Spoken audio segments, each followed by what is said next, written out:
Est-ce que ton bagage scientifique en biophotonique ou en optique va te servir? Bien, la science me sert à plusieurs égards. D'une part, parfois, il me sert à créer des nouvelles illusions parce que plusieurs phénomènes physiques, optiques, scientifiques sont méconnus par le grand public et tellement méconnus qu'on fait juste leur en faire la démonstration et en soi, on dirait que c'est de la magie. Ça me sert aussi beaucoup à présenter mes numéros. Donc, parfois, je vais faire un numéro puis je vais le mettre dans un contexte scientifique. Donc, avant un numéro de lévitation, par exemple, je peux parler de gravité. Expliquer aux gens, en fait, parler du phénomène physique que je m'apprête à donner l'illusion d'enfreindre. Donc ça donne une autre dimension à la magie, ça me donne ma couleur comme magicien aussi. Je trouve que ça donne une présentation plus intéressante que de dire je mets de la poudre magique ou je sors des lutins de ma poche pour faire opérer la magie. C'est quelque chose de plus... c'est pas de plus sérieux peut-être à faire une vulgarisation de la science à travers le numéro. Puis troisièmement aussi, ça me permet de m'inspirer. Lorsque je lis des articles scientifiques ou des nouvelles percées en technologie ou ailleurs, parfois ça me fait penser à quelque chose, ça m'inspire un numéro qui ne sera pas nécessairement en lien avec le phénomène, qui utilisera souvent pas ce phénomène-là non plus, mais il m'a amené à penser à certaines choses qui vont créer un numéro. Avec la cuillère que j'ai ici, je la frotte comme ça.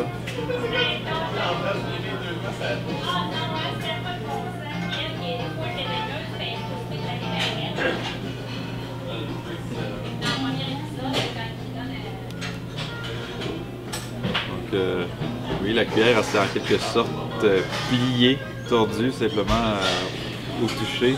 J'essaie de la montrer davantage.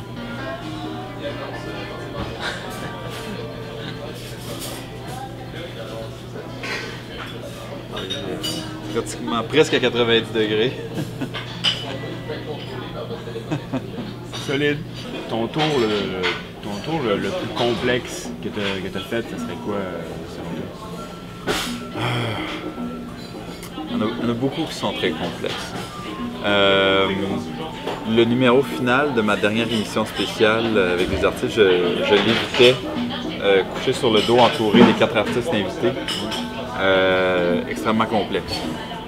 Très très complexe du fait que les artistes étaient proches, m'entouraient sur 360 degrés, donc il fallait que l'illusion fonctionne sur tous les angles. Le fait qu'ils soient proches aussi, c'est pas évident, c'est un numéro qui se fait normalement sur scène.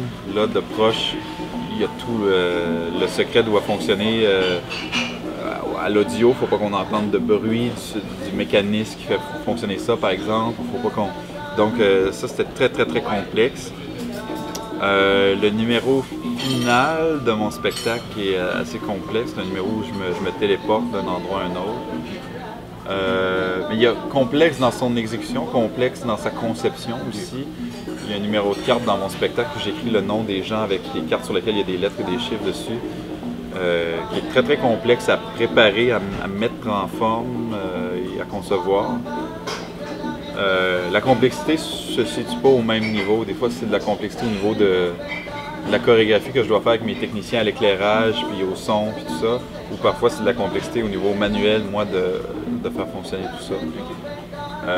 Mais maintenant, de façon générale, dans mes émissions, puis dans les spectacles que je fais maintenant, tous les numéros sont complexes. Il n'y a rien de facile. Tout est compliqué. C'est ce que j'aime. 52 au total. Que je vais mélanger, je veux pas que tu penses qu'elles sont dans un ordre préétabli. Voilà, et comme tout bon tour de cartes, je vais te demander d'en choisir une en fait, celle que tu veux. Le 3 de carreau, c'est un excellent choix. C'est pas ça le tour en fait. Donc tu peux la regarder. Je vais laisser tomber les cartes comme ça, arrête-moi quand tu veux. Ici, tu peux la replacer juste là. Je vais placer le reste des cartes par-dessus. Donc le but du tour ne sera pas pour moi de deviner ta carte vu que je sais déjà ce que c'est. Mais je vais te montrer autre chose. Je vais prendre la carte du dessus qui ne sera pas ta carte évidemment. Donc tu vois, c'est un roi de cœur. Tu peux tendre ta main comme ça. Je vais prendre le roi de cœur. Je vais placer ça juste ici. Bouge pas.